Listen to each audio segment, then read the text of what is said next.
We'll discuss section 5, that is chapter 18, 19 and 20. This is the last discussion of the day. We'll discuss the generally accepted accounting principles. If you are based in US, you have to follow US accounting, and US accounting is from FASB, that is the Financial Accounting Standard Board, that makes the accounting standards that are called US generally accepted accounting principles. Opposite, we have IASB, that is International Accounting Standard Board, that is issuing IFRS, International Financial Reporting Standards. Standards are really important because it standardizes the accounting all over the world, so it creates a uniform set of financial statements. That's why it's encouraged to adopt the standards. A lot of standards that is applied on financial asset, financial liabilities, and cash equivalents. So there are 4 basic principles of US GAAP. That is that all accounts are recorded on the historical cost concept, means accounts are not based, or financial statements are not based on market value, because market value keeps changing, so you have to adjust your account. You need a lot of people, a system, and an effort. Maybe it can be the cost of these things will exceed the benefit, so we use an historical cost concept, and of course to adjust to the fair value and the market value, we try to depreciate, amortize based on the situation of the economy. We have to give full disclosures. Full disclosures are really important because this is for the stakeholders, shareholders, investors, government, IRS, FAD. These are all interested in your reports, and they want to see that what you did, where you are, which threshold, what is the management decision and analysis, what are your projection, your forecast. These are really important. And revenue recognition, how you recognize your revenue, what method you use. It's a stage of completion method, it's a risk and reward method, and economic benefit is realized, realizable, measurable, not measurable. These are all determinant for these kind of revenues. And matching principle is really important. We match expenses with the revenue to get our income statements. An auditor typically has certain kind of opinions. One opinion, as we call as qualified opinion, that is a bad opinion. If you get a qualified opinion, means it's wrong, it's dangerous, it's not good, it's not effective, you can have troubles.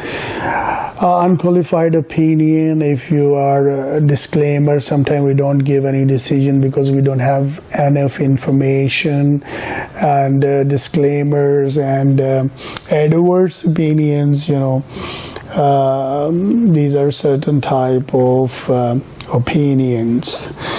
Break even is a really important concept in a business, or a trade, or in business. Break even, which the point where there is no where the cost is going to equate your revenue. It's a point where there is no profit and no loss. So we take our fixed cost, we divide it with the unit contribution margin. We take the selling price, actually contribution margin, per unit variable cost. Income statement has sort of a lot of components. Mainly it has gross sale, then it has sale return, it has cost of goods sold, it has opening stock at purchases less closing stock, then you will get a gross profit, gross margin, then you have to deduct, you have to add other incomes, you have to less operating expenses and a lot of other expenses, then you will get the income before interest and tax, then you are going to deduct the interest and the tax. So this is what is income statement is about. And you can see revenue minus cost of goods sold, gross profit minus operating expenses, and amortization. This is really important. Balance sheet has three main components, means asset, liabilities, and equities. Assets are your valuable. You have asset useful life less than 1 year, they are current assets. Then we have non-current assets that are above 1 year. We have current liabilities that we have to settle within 1 year. We have non-current liabilities that we have to settle in more than 1 year. We have equity, that is a residual interest of the shareholders over the assets. So every business has cash flow. Cash flow can be divided into 3 different streams. One stream is cash flow from operating activity, cash flow from investing activity, from financing activity. Then we have 2 methods to prepare cash flow. That is, of course, known to the accountants. They use direct method, they're grouping income and expenses together. And then we have indirect method to create the segregation, reconciliation of operating income to the net profit. And then they have other 2 portion, financing and investing. Every business has every instrument need to be calculated from NPV, net present value, IRR, and payback method, and profitability index. These are some methods that we use for prediction and forecasting. And net present value is, if it's 0, means the inflow is equating to the discounted outflows. So this project is good to go.